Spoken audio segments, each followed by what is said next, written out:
জবাবদিহির সংস্কৃতি প্রতিষ্ঠায় প্রধান সহযাত্রী স্বাধীন ও দায়িত্বশীল গণমাধ্যম। এই তাৎপর্যপূর্ণ প্রতিপাদ্যকে সামনে রেখে আজ বাংলাদেশ সহ বিশ্বব্যাপী বিশ্ব মুক্ত গণমাধ্যম দিবস 2026 উদযাপিত হচ্ছে। আমি গণপ্রজাতন্ত্রী বাংলাদেশ সরকার ও মাননীয় প্রধানমন্ত্রীর পক্ষ থেকে এই দিবস উপলক্ষে সকলকে জানাই আন্তরিক শুভেচ্ছা। প্রিয় দেশবাসী, আপনারা জানেন বিগত জাতীয় সংসদ নির্বাচনে স্বাধীন গণমাধ্যম প্রতিষ্ঠাই ছিল আমাদের অন্যতম নির্বাচনী প্রতিশ্রুতি। আমরা সেই প্রতিশ্রুতি বাস্তবায়নে মাননীয় প্রধানমন্ত্রীর নির্দেশনা অনুযায়ী ইতিমধ্যেই সংশ্লিষ্ট সকলকে সঙ্গে নিয়ে কাজ শুরু করেছি। গণমাধ্যম একটি গণতান্ত্রিক রাষ্ট্র ব্যবস্থার অন্যতম প্রধান স্তম্ভ। স্বাধীন, বস্তুনিষ্ঠ ও দায়িত্বশীল গণমাধ্যম সমাজে স্বচ্ছতা, জবাবদিহি এবং সুশাসন প্রতিষ্ঠায় গুরুত্বপূর্ণ ভূমিকা পালন করে। রাষ্ট্র ও জনগণের মধ্যে সেতুবন্ধন রচনায় গণমাধ্যমের অবদান অনস্বীকার্য। একই সঙ্গে উন্নয়ন কার্যক্রম এবং নাগরিক অধিকার বিষয়ে সচেতনতা সৃষ্টিতেও গণমাধ্যম অগ্রণী ভূমিকা পালন করে আসছে। বর্তমান বিশ্বে তথ্য প্রযুক্তির অভূতপূর্ব বিকাশ গণমাধ্যমকে দিয়েছে নতুন মাত্রা।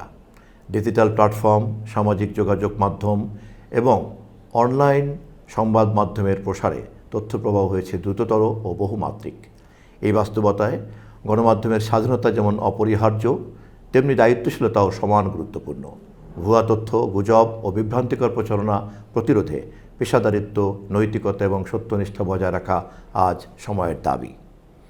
জবাবদিহিমূলক সমাজ ও রাষ্ট্র গঠনে গণমাধ্যমের ভূমিকা কেবল সমালোচনায় সীমাবদ্ধ নয়, বরং তা গঠনমূলক আলোচনার ক্ষেত্র তৈরি করে, সমস্যা চিহ্নিত করে এবং সমাধানের পথ নির্দেশ করে। এটি দায়িত্বশীল গণমাধ্যম সরকারসহ সকল প্রতিষ্ঠানের কার্যক্রমকে জনগণের সামনে উপস্থাপন করে, যা স্বচ্ছতা এবং আস্থার ভিত্তি শক্তিশালী করে। আসুন আমরা সবাই মিলে সত্য ও ন্যায়ের পক্ষে দৃঢ় অবস্থান গ্রহণ করি। মুক্ত গণমাধ্যম ও জবাবদিহির সংস্কৃতি প্রতিষ্ঠায় দায়িত্বশীলতার সঙ্গে অবাধ তথ্য প্রবাহ নিশ্চিত করি।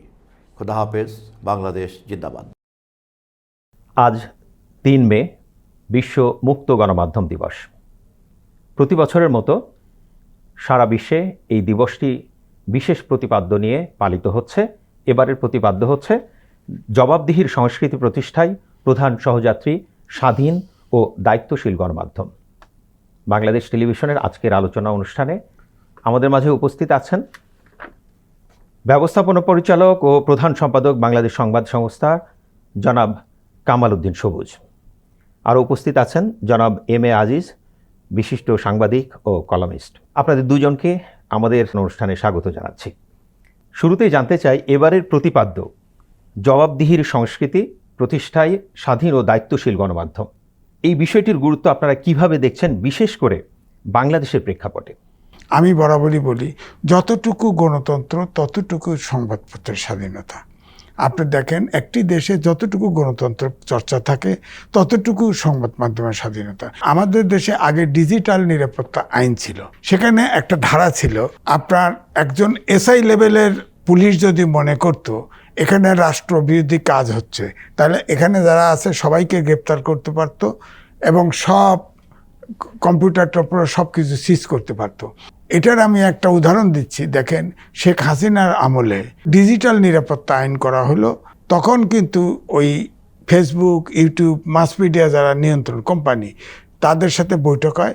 তারা তখন এই ডিজিটাল নিরাপত্তা আইনের এই ধারার আপত্তি দেয় যে এটা থাকলে তো আমরা আর কাজ করতে পারবো না। সুতরাং ওটা আইন তো আছে, শেখ হাসিনা ওই আইনটাকে কারেকশন করে নাই, তারা চলে গেছে। এখন ধরেন মাস মিডিয়ায় যেসব স্ক্যান্ডেল হয় এগুলো 70% ফেক। অন্তর্বর্তীকালীন সরকার এসে এটার নামকরণ করলো যে না, ওটাকে ইজি করা হবে, করে সাইবার সিকিউরিটি অ্যাক্ট করলো, হ্যাঁ, সিকিউরিটি অ্যাক্ট। সেখানে দেখা গেল ঠিক ওই জায়গাগুলোতে কিছু শাস্তি কমালো, কিছু জায়গায় শাস্তি রদ করলো, কিন্তু ওই জায়গায় পুলিশ গ্রেপ্তারের বিধান কিন্তু ঠিকই রাখলো। তো সেখানে ধরেন আমাদের যত সম্পাদক পরিষদ বলেন, ইউনিয়ন বলেন, তারপরে টিআইবি বলেন, সব যারা কনসার্ন সবাই এটা বলেছে যে জাস্ট ডিজিটাল নিরাপত্তা আইনকে ভিন্ন ভাষায় এটা রাখা হলো। তো এখন আমি এই জন্য বলছি যে আইনের বেড়া দিলে আমাদের সংবিধানে 39 অনুচ্ছেদে কিন্তু বাক ব্যক্তি স্বাধীনতা দেওয়া আছে এবং সেখানে বলা আছে যে আমরা স্বাধীনতার বিরুদ্ধে যাতে আঘাত হয় এমন, তারপরে ধর্মীয় অনুভূতিতে আঘাত হয়, তারপরে কোর্টে অবমাননা মানহানি করা হয়, এমন কিছু করা যাবে না। এটা তো সাংবাদিকরা মেনেই করে। তা আমার কথা হচ্ছে, সাংবাদিক যদি কোনো অপরাধ করে তাকে আপনি নর্মাল বিচার আনলে, ফৌজদারি আদালত আছে, সাংবাদিক তো আইনের ঊর্ধ্বে না, তার বিচার করেন, সমন জারি করেন, সমন জারি করে গ্রেপ্তার করেন। কিন্তু এই জন্যে আমি বলছি যে সংবাদপত্রের স্বাধীনতা এখন যদি বলেন, আমি বলবো যে পত্রিকা এবং মিডিয়ার যে মালিকের স্বাধীনতা হবে, কারণ এটা সাংবাদিকদের স্বাধীনতা হবে না। এবারের প্রতিপাদ্যের ব্যাপারে জনাব কামাল উদ্দিন সবুজ, আপনি কি বলবেন? সংবাদপত্র কিন্তু বিভিন্ন সময়, স্বাধীনতার পর থেকে আজ অবধি বিভিন্ন সময় বিভিন্ন নানা বিপত্তির মধ্যে পড়েছে এবং তাদের সংবাদপত্রের উপর আক্রমণ চালানো হয়েছে, কখনো কখনো কানুনের মাধ্যমে, কখনো ভিন্নভাবে। এই একদলীয় শাসন যখন ছিল তখন 4টি সংবাদপত্র ছাড়া সবগুলি সংবাদপত্রকে বন্ধ করে দেওয়া হচ্ছে। এরপরে যখন আবার 76-এ বহুদলীয় গণতন্ত্রের যেই সুবাতাস বাংলাদেশ পেল, তখন কিন্তু গণমাধ্যম আবার স্বাধীনতা পেল এবং 79-এর যে পার্লামেন্ট হলো, যেটা আজও বলা হয় যেন বেস্ট পার্লামেন্ট বাংলাদেশের, তখন যেটা শহীদ প্রেসিডেন্ট জিয়া রহমান সাহেবের আমলে, তখন কিন্তু আবার গণতন্ত্রের সাথে সাথে আপনি মাল্টিপার্টি ডেমোক্রেসি তখন রেস্টোর হয়েছে এবং সংবাদপত্র স্বাধীনতাও আপনার অনেক রেস্টোর হয়েছে। এরপরে আবার যখন এরশাদ ক্ষমতা দখল করে ফেললো, তখন আবার ভিন্ন আবার আর এক আলোচনা, সেখানে আবার সেই প্রেস ফ্রিডম আবার খর্ব হয়েছে। আমরা সাংবাদিকরা অনেক সংগ্রাম করেছে, আমাদের আজিজ ভাই নিজেও একজন সাংবাদিক নেতা, আমরাও পরবর্তীতে আপনার এই জন্য সংগ্রাম করেছি। আবার দেখেন 91 থেকে একটা নতুন ফেজ কিন্তু বাংলাদেশে এসেছে, দীর্ঘ আন্দোলনের পর একটা গণতন্ত্রের আবার নতুন করে যে যাত্রা শুরু হলো।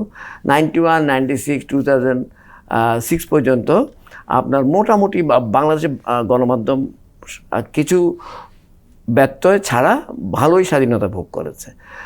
এই যে পিরিয়ডগুলো উল্লেখ করলাম, ওই সময় আপনি দেখেন কারা কারা ক্ষমতা ছিল। বেশিরভাগ সময় দেখা যায় বিএনপি যখন ক্ষমতায় থাকে, তখন এই বাংলাদেশে যতটুকু গণমাধ্যমের স্বাধীনতা বলতে আমরা যা বুঝি, সবচেয়ে বেশি স্বাধীনতা বিএনপির আমলেই ভোগ করেছে। আজকে দেখেন, এরপরে আবার 2007-এ আমরা 111 দেখেছি, এরপরে স্বৈর শাসনের আমল দেখেছি প্রায় 16-17 বছর।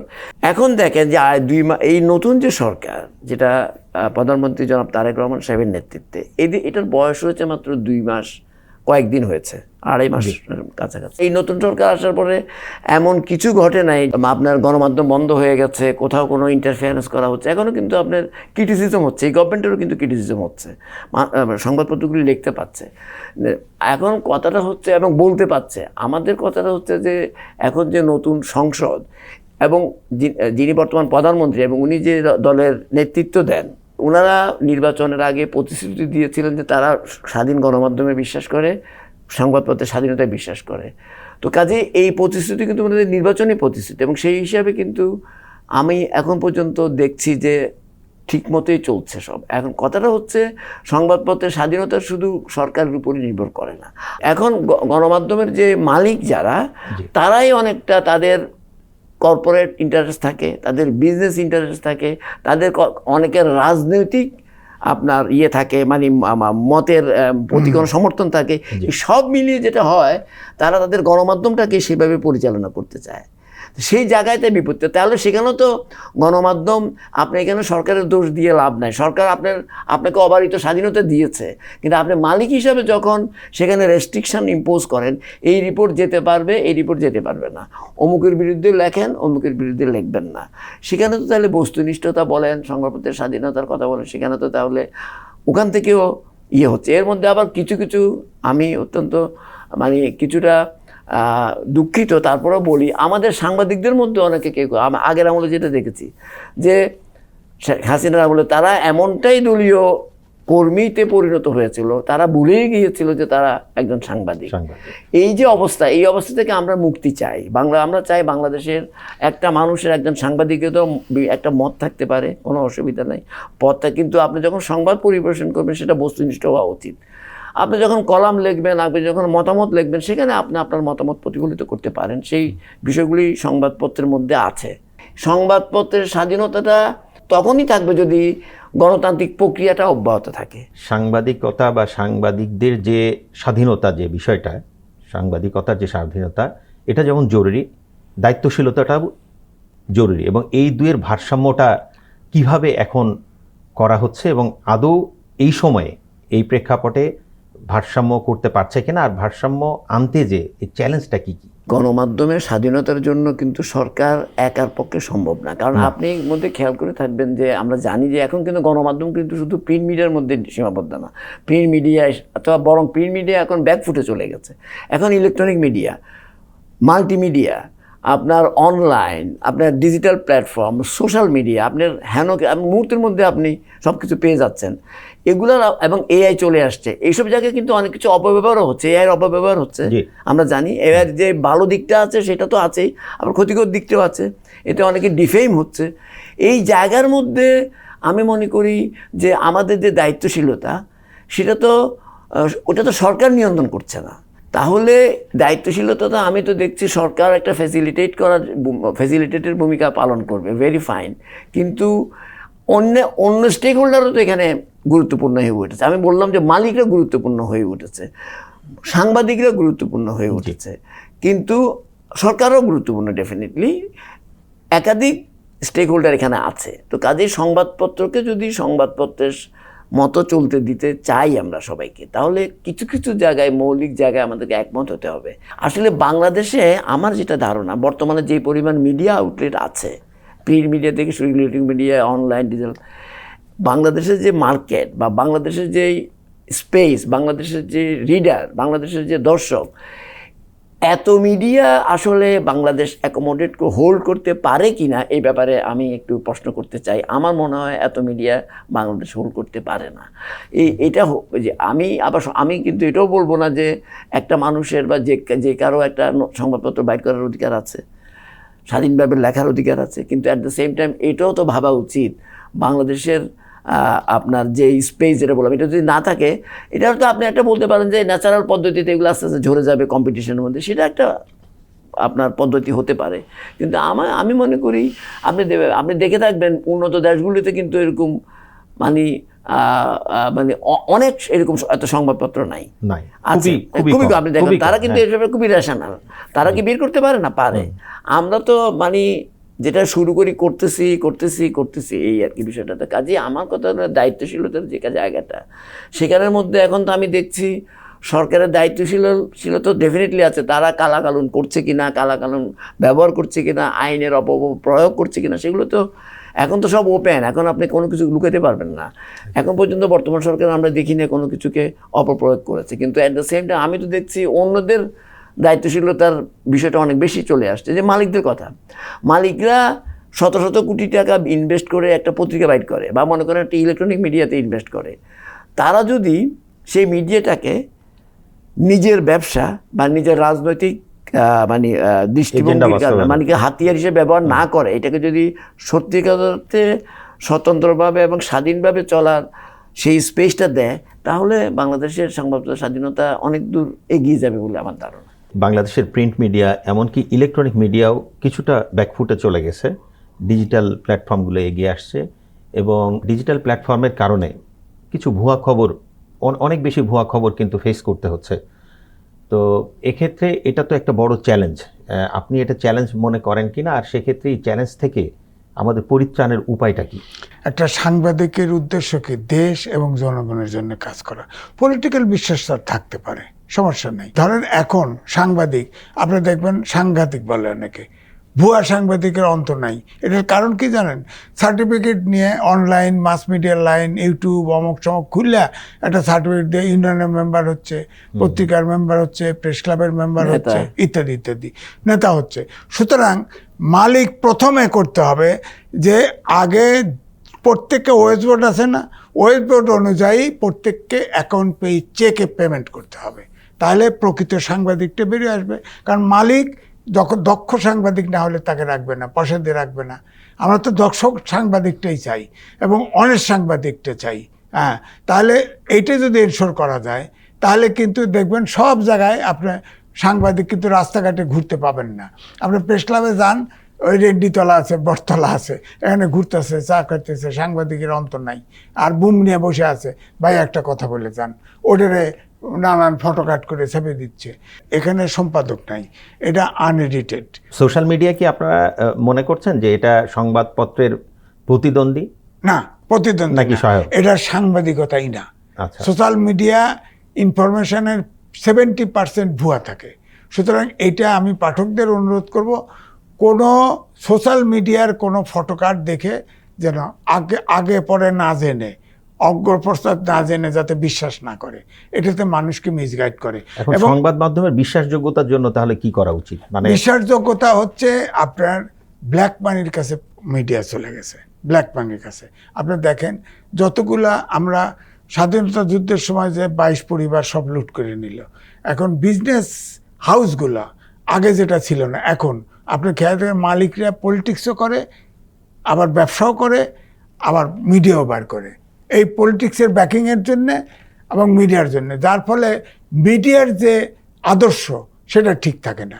তো আমরা অন্তত পক্ষে যেটা আগে ছিলাম, ধরেন অবিভক্ত ইউনিয়ন ছিল, তখন পলিটিক্স হয়তো যার যার ছিল, কিন্তু একটা ডেস্ক থেকে আরেকটা ডেস্কে সাংবাদিক চেঞ্জ করতে পারতো না, ট্রান্সফার করতে পারতো না, এত প্রেশারটা এত শক্তিশালী ছিল। আমার কথা হলো প্রকৃত সাংবাদিক, সৎ সাংবাদিক পেশায় আনা উচিত। তারপরে কথা হচ্ছে যে রাজনৈতিক দল যিনি সরকারে থাকবেন তার তো দায়িত্ব আছে।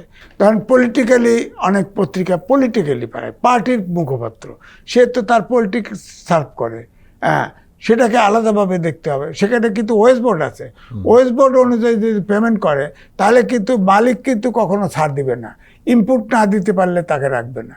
সুতরাং এটা তো ইনশোর, এটা করতে গেলেই তো মালিক এটা করে না। কারণ অনেকে দেখবেন 10,000 ছাপে, 5,000 ছাপে, তার সার্কুলেশন দেখায় 3 লাখ, বুঝছেন, এরকম আছে না, ডিএপির থেকে সার্টিফিকেট নিয়ে বিজ্ঞাপন পাওয়ার জন্য। এটা তো বন্ধ করতে হবে। বন্ধ করার একমাত্র কৌশল হচ্ছে আপনার মালিককে অ্যাকাউন্ট, যার যার নামে অ্যাকাউন্ট থাকবে, অ্যাকাউন্ট পেই চেক দিতে হবে, হ্যাঁ, তাহলে কিন্তু সেও দেখবেন অকারণে ওয়েস্ট বোর্ড অনুযায়ী অকারণে কোনো সাংবাদিক, অযোগ্য সাংবাদিক, অদক্ষ সাংবাদিক, দুর্নীতিবাজ সাংবাদিক আপনার নিয়োগ দিবে না। গণমাধ্যমের স্বাধীনতা নিশ্চিত করতে বর্তমান আইন কতটা কার্যকর এবং কোথায় কোথায় পরিবর্তন আপনি মনে করেন? আমার মনে হয় এখন আইনের ভিতরে বিশেষভাবে আমি বলবো ডিজিটাল সিকিউরিটি আইন যেটা ছিল, এখন যেটা সাইবার সিকিউরিটি অ্যাক্ট করছে, সেখানে সাংবাদিকদেরকে কেউ ইচ্ছে করলে গ্রেপ্তার করা, অফিস সিজ করে দেওয়া, এই আইন রদ করা উচিত। তাদের যদি অপরাধ করে তার সিভিল ল আছে, সমন জারি করে গ্রেপ্তার করুক, বিচার করুক, কোনো সমস্যা নেই, এইটুকু কারেকশন করলেই হয়। আর আমাদের সংবিধানে যে বাক ব্যক্তির স্বাধীনতা, সংবাদপত্রের স্বাধীনতা যেটুকু এনশোর করা হয়েছে, আমরা যখন সংবাদপত্রের গৌরবের সময়ের কথা বলছি তখন তো ওইটির মেনেই চলছে, ওটা বাধা হবে না।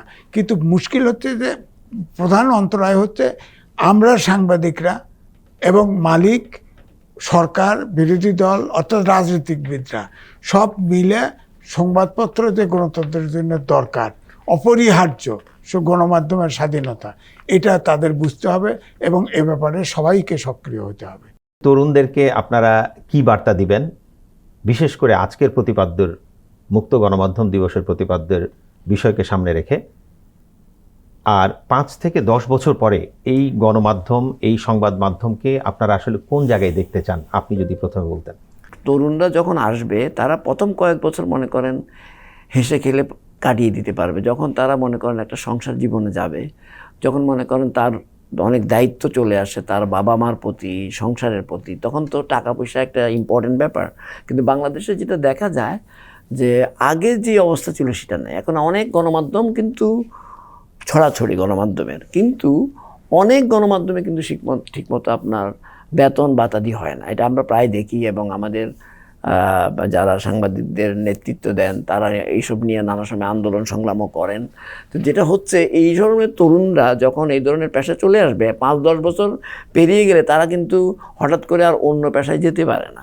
তখন তারা নানা ধরনের এইসব বিপত্তির মধ্যে পড়ে, বেতন বন্ধ হয়ে যায়, তখন সংসারে তাদের বাচ্চা, ছেলে মেয়ে থাকে, তাদের স্ত্রী থাকে, বাবা মা থাকে, তখন তাদের প্রতি যে দায়িত্বশীল এবং টাকার যে বিষয়টা, অর্থনীতির যে বিষয়টা, তখন তারা অনেকেই কিন্তু এই জন্য সাংবাদিকরা বিপদে পড়ে যায়, অর্থনৈতিক বিপর্যয়ের মুখে পড়ে। তো এই জন্য যারা তরুণরা আসছেন বা আসবেন, তারা এই জিনিসটা মাথায় রেখে আসলে আমার মনে হয় ভালো, যে এই এই এই রিস্ক আছে, সেই রিস্কগুলিকে মাথায় রেখে যদি আসে তাহলে তাদের একটা পূর্ব প্রস্তুতি থাকলো, একটা মানসিক প্রস্তুতি থাকলো যে আমার এই ধরনের সমস্যা হলো, আমি এইভাবে চলবো। একটা জিনিস, এর অর্থ এই না যে আমি ডিসকারেজ করছি না, আপনার সাংবাদিকতা তো আসবে, ভালো ভালোরা আসবে, তাহলে ভালো সাংবাদিক হবে, সাংবাদিকতা ভালো হবে, সব ঠিক আছে।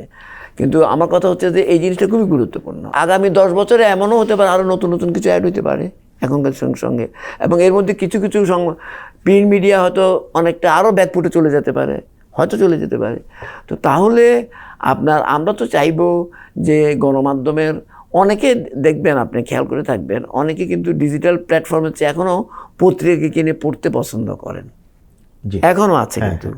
তো কাজেই সব কিছু মিলিয়ে গণমাধ্যম সব কিছু অনেকগুলি মিলিয়ে থাকবে বলে আমার ধারণা, এবং থাকা উচিতও, যে যেটা চুজ করে, এটা হলো আমি মনে করি। এবং কিন্তু সবচেয়ে বড় কথা হচ্ছে এই সবগুলোর মধ্যে একটা সমন্বয় থাকা উচিত, একটা জিনিস। সেকেন্ডলি হচ্ছে যে দায়িত্বশীলতার ক্ষেত্রে আমি আবারও বলবো, আপনার যেটা সোশ্যাল মিডিয়ার কথা আপনারা বলছিলেন, যে আমার সহ-আলোচক বলছিলেন যে সোশ্যাল মিডিয়াতে ম্যাক্সিমাম জিনিস ভুয়া।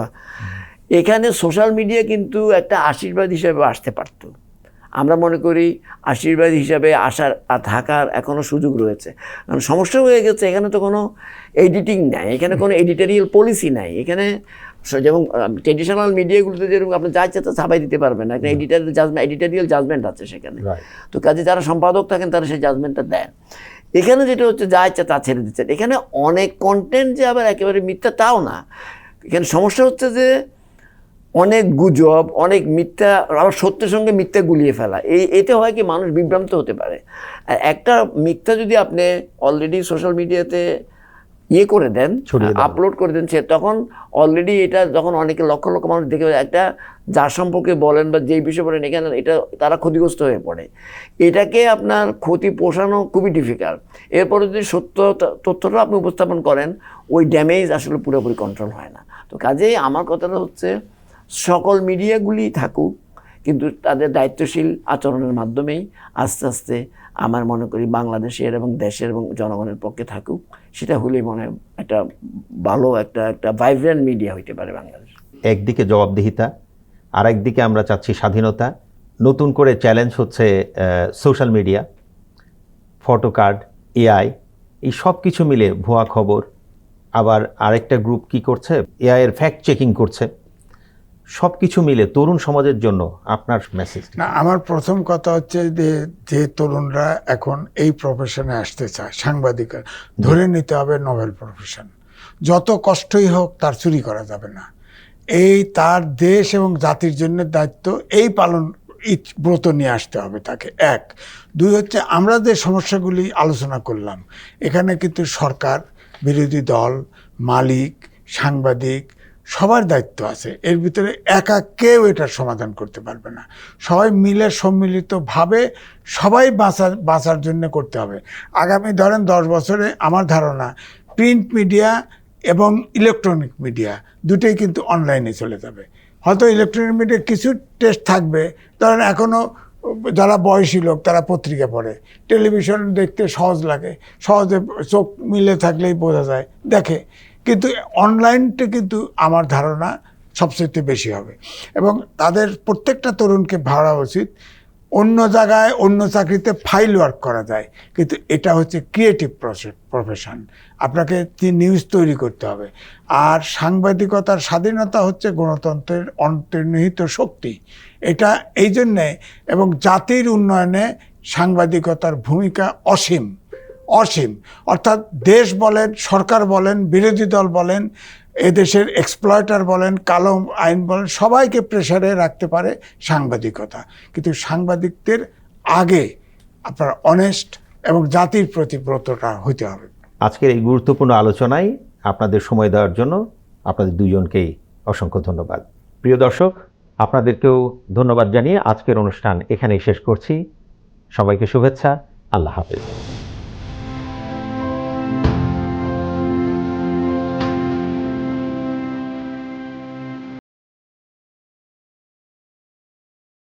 ধন্যবাদ।